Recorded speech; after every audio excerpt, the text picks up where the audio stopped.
Stop scrolling. Imagine a day where stress simply disappears and your spirit feels refreshed like a cool oasis in the desert.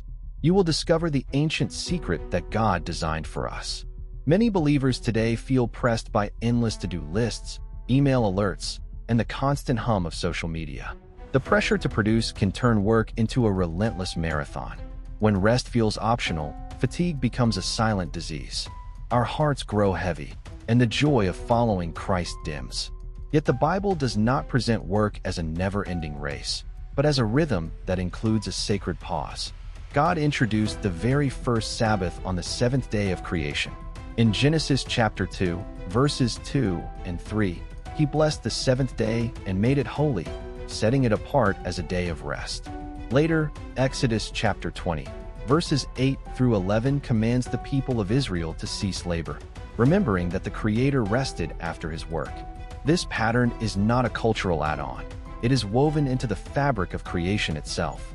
The psalmist reminds us in Psalm chapter 91, verses 1 through 3, that those who walk in the ways of the Lord will find refreshment and strength. He writes that even the weary find new vigor when they come to the Lord's presence. In the New Testament, Jesus modeled Sabbath rest in the Garden of Gethsemane. He withdrew from the crowd, prayed, and invited His disciples to rest in His presence, showing that true rest is found in communion with the Father. Consider the story of Maria, a young mother who worked 2 jobs to support her family. She felt her energy dwindling and her patience wearing thin. One Sunday, she decided to honor the Sabbath by turning off her phone, setting aside her chores, and spending time in prayer and worship. By the end of the day, Maria felt a peace that steadied her heart.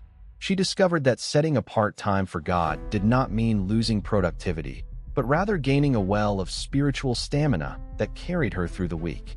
Hebrews chapter 4, verses 9 through 11, speaks of a Sabbath rest that remains for God's people. It tells us that this rest is not merely a physical cease from work, but a spiritual repose that guards our hearts from unbelief. The author urges believers to strive to enter that rest, warning that hard work and doubt can keep us from it. This promise reminds us that the Sabbath is a foretaste of the eternal peace we will enjoy with Christ. The biblical rhythm of work and rest invites us to step into God's design for health and joy. When we intentionally set aside a Sabbath, we align ourselves with the Creator's own pattern. This alignment renews our bodies, steadies our thoughts, and deepens our trust in God's provision. So if you feel the weight of burnout pressing on you, pause today. Declare a holy hour, a day, or a weekend that belongs to the Lord. Let the Sabbath be your antidote to modern fatigue, and watch how your spirit is refreshed. If this message stirred your heart, take a step today. Set aside a Sabbath moment and share this video with a friend who needs relief. Comment the verse that speaks to you.